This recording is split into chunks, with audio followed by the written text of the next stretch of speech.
Welcome back to my channel, Ramir Boulder. Ito po ang report, Malinaw ang sabwatan ng government official sa anomalya sa flood control project.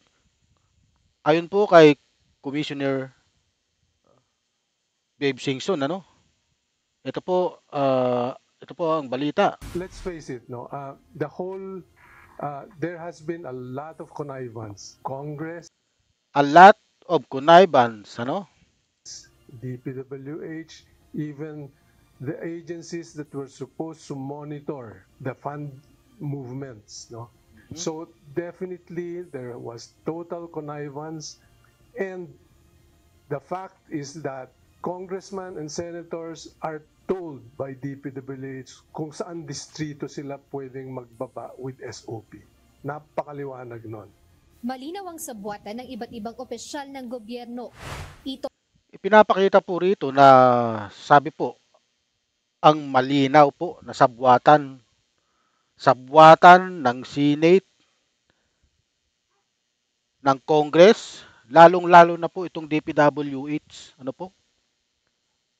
connivance, malawakang connivance po, batay sa mga ulat mula sa Senate Blue Ribbon Committee hearings at ang kanyang mga pahayag ng Independent Commission for Infrastructure, Noong itong Oktubre lang, narito ang maikling buod ng mga pangunahing punto sa testimonya ni DPWH Rogelio Babe Singson tungkol sa mga anomalya sa flood control project. Siya ay miyembro ng ICI na binuo ng Pangulo para imbestigahan po ang mga irregularidad sa infrastruktura, kabilang ang bilyong-bilyong pondo sa flood mitigation. Patuloy po tayo. ang ipinahayag ni former Department of Public Works and Highway Secretary at ngayon Independent Commission for Infrastructure o ICI Commissioner Rogelio Babe Singson. Ayon kay Commissioner Singson, nadiskubre ng ICI sa kanilang investigasyon na mula sa mga mambabatas, DPWH officials at maging ang mga ahensya ng pamahalaan na dapat nagbabantay sa paggamit ng kabay ng bayan ay mayroong koneksyon sa nangyayaring anomalya sa Yan po ang malinaw sa lahat, May mga koneksyon. Kongreso, Senado, DPWH, contractors. Ayan po ang mga sinasabi nila. Yan po ang findings ng ICI. Napakalawak na connivance. Sabwatan. Pagkilala ng anomalya, principal players. Inamin po ni Singson na may ghost project talaga. Hindi umiiral na proyekto pero nabayaran. Substandard na construction at konsentrasyon ng kontrata sa iilang kontratista kagaya po ng mga diskaya ng SunWest, Wawaw Builders, mahigit na bilyong-bilyong kontrata mula 2019 hanggang 2025. Ito ay kanyang tinawag bilang grand robbery ng bansa kung saan 20 hanggang 25% ng pondo ay hinihingi bilang kickbacks sa politiko o opisyal bago pa man simulan ang proyekto. Ang kakapal talaga ng pagmumukha nitong mga taong ito. Mga proyekto ng gobyerno. Aniya hindi mangyayari ang mga ito kung walang kinalaman o walang pahintulot ng mga nasabing opisyal. There are favorite district offices where they give very high SOPs, and maliwanag na yun sa findings ng ICI. So it's a matter of identifying people who are maliwanag na po sa findings daw ng ICI. It's a matter of identifying people involved in the connivance that really brought this whole government machinery system total breakdown. The process to us, especially coming from DPWH, is already very clear. With that, kaya may total breakdown po. Kasi nga sa malawakang anomalya ng flood control anomaly, ghost project. Karimari-marim ang ginagawa nitong mga taong to. Hindi ba nila nakikita sa sa pagnanakaw nila?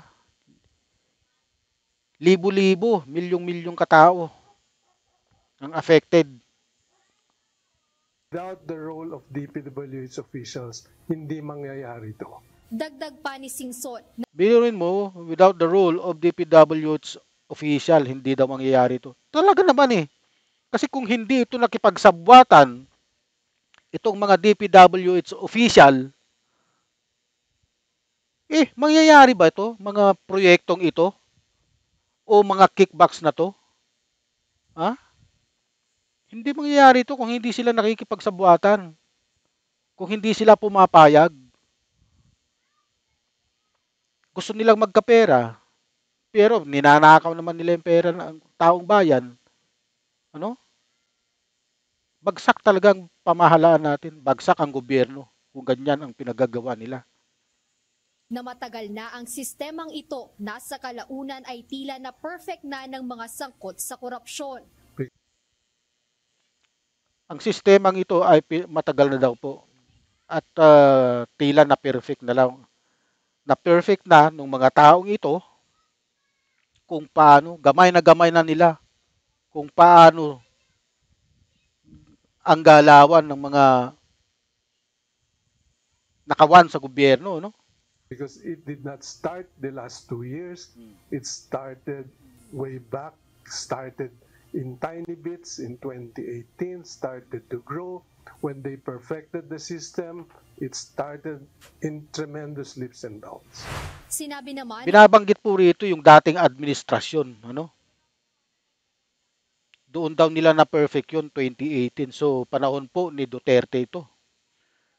Kung inyo pong matatandaan, may pinahayag po ng dating Pangulong Duterte na ang DPWH nga ay maraming ghost project. Marami pong sinabi si Duterte na mga sangkot pero wala namang investigasyon na nangyari. Wala naman pong naipakulong. Ano? Walang naipakulong ni isa sa administrasyon ni Duterte. Wala ni isang investigasyon na nangyari. Natatandaan po ba kayo? Ako, wala po ako natatandaan. Kasi sinusubaybayin ko po yan. Simula po nung maging presidente si Digong. Ano? Yung kampanya niya na sa war on drugs na 3 to 6 months. Na sinabi niya. Na hindi naman natuloy. Tapos sasabihin niya, mga lukol-lukol pa daw yung mga tao. Bakit naniwala sa mga sinasabi niya? Yung pag-jet ski niya. Yung mga naalala ko sinasabi niya, binitawan niya sa kanyang kampanya. Tapos yung madugong drug on war, binitawan niya yan. 3 to 6 months. Ha? Yun pala, mamamaster nila kung paano ang pasikot-sikot dyan sa mga flood control anomaly na yan. Patuloy po tayo.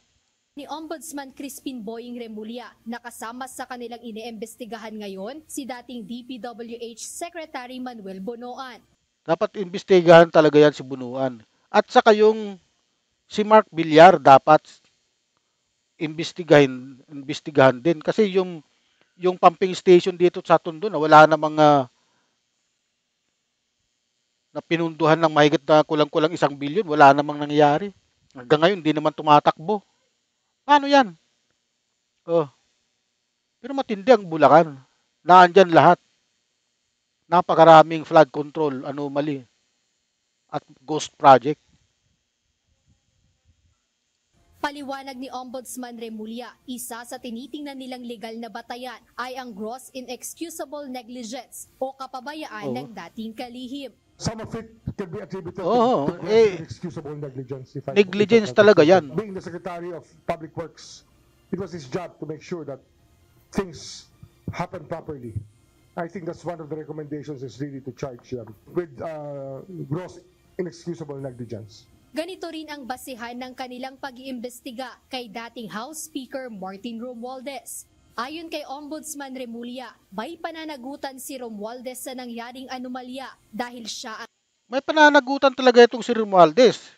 Kasi siya ang pumili kay kay Ako Bicol Saldico. Meron silang pananagutan. Pananagutan niya, malaki pananagutan nito. Kasi siya ang naglagay sa posisyon ni Saldico. Ano? Kaya nga tumakbo si Saldico dahil ayaw niyang maimbestigahin. Kung wala siyang pananagutan dito, nandito siya. Kung hindi siya involved. Kaya siya umalis dito sa bansa natin dahil kasangkot siya rito. Siya talaga ang main suspect dito. Siya ang makakapagbigay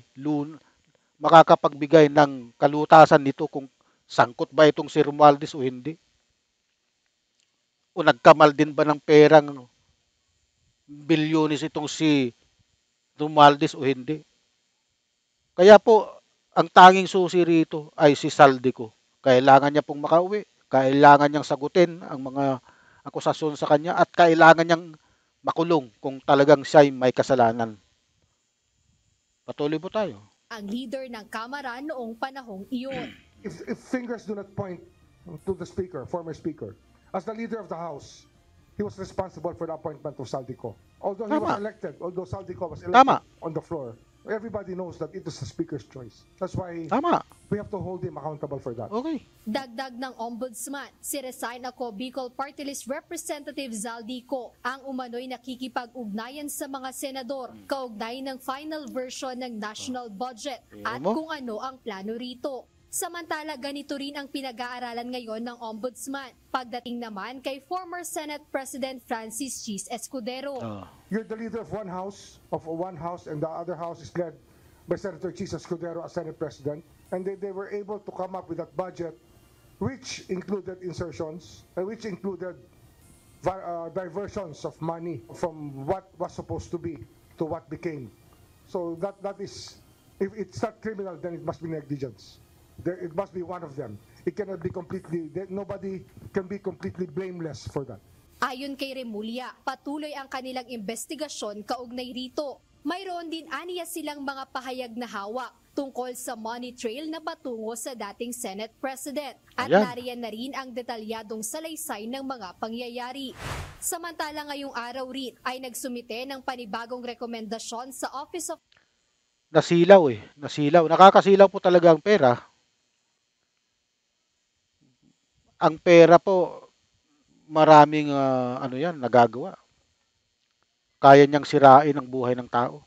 Kaya tignan mo ito, nasira ng mga buhay. Akala mo, nagtatamasa sila ng malaking halaga ng pera. Nandun sila nagtatago sa ibang bansa. Pero ang kapalit niyan, kapighatian. Malaking kapighatian ang dara po sa kanila. Kasi hindi nila pera ang kanilang nilulustay sa kanilang pamilya, sa kanilang marangyang buhay. Wala silang kahihiyan. Wala silang takot sa Diyos. Of the Ombudsman, ang Independent Commission for Infrastructure o ICI. Ayon sa interim report na isinumite nila ICI Chairperson, Retired Justice Andres Reyes, inirekomenda nila na busisiin ang isang proyekto sa Plaridel, Bulacan. Base nila sa report ng Commission on Audit o COA, walang itinayong proyekto sa lokasyon na nakalagay sa approved bid plans. Isa na naman po itong ghost project. Bago po ito. Mayroon po na naman silang natuklasang isang ghost project dito sa Plaridel, Bulacan ulit. Tinamaan talaga ng magagaling. The results of the COA technical inspection, together with the available records, clearly established that the project was never constructed at the designated location in the approved bid plans, thus not implemented despite the unwarranted release and full payment of the contract cost by the DPWH to Top Notch. Inirekomenda ng komisyon na makasuhan ng administrative at criminal cases sila dating DPWH Secretary Manuel Bonoan, former Undersecretary Roberto Bernardo at former USEC Maria Catalina Cabral. Kasama rin sina dating DPWH, Bulacan 1st District Engineer Henry Alcantara, maging si Assistant District Engineer Bryce Hernandez, Assistant District Engineer JP Mendoza, at si Mr. Yumir Villanueva na presidente ng Top Notch Catalyst Builders Inc. na siyang kontraktor ng nasabing proyekto. Ayon kay Ombudsman, ayan po, napakalinaw, marami nang nakasuhan. Marami na pong inirekomenda ng ICI sa Ombudsman na kasuhan. Kailangan po nilang pagbayaran ang kanilang ginawang kalukuhan sa gobyerno.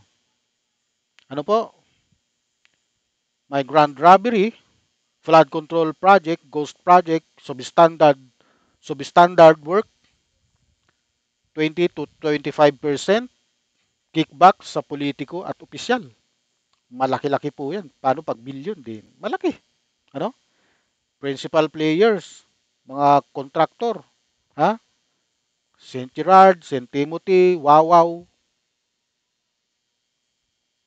SunWest, yan po ang mga contractors. Mga sangkot na senador, Escudero, Estrada, Revilla, Binay. Yung mga sangkot pa na congressman, Saldico, Martin Romualdez, at marami pa pong iba. DPWH official, Henry Alcantara, Bryce Hernandez, JP Mendoza. At saka itong si Bernardo, yung undersecretary. Ang kakapal ng pagmumuka. Okay.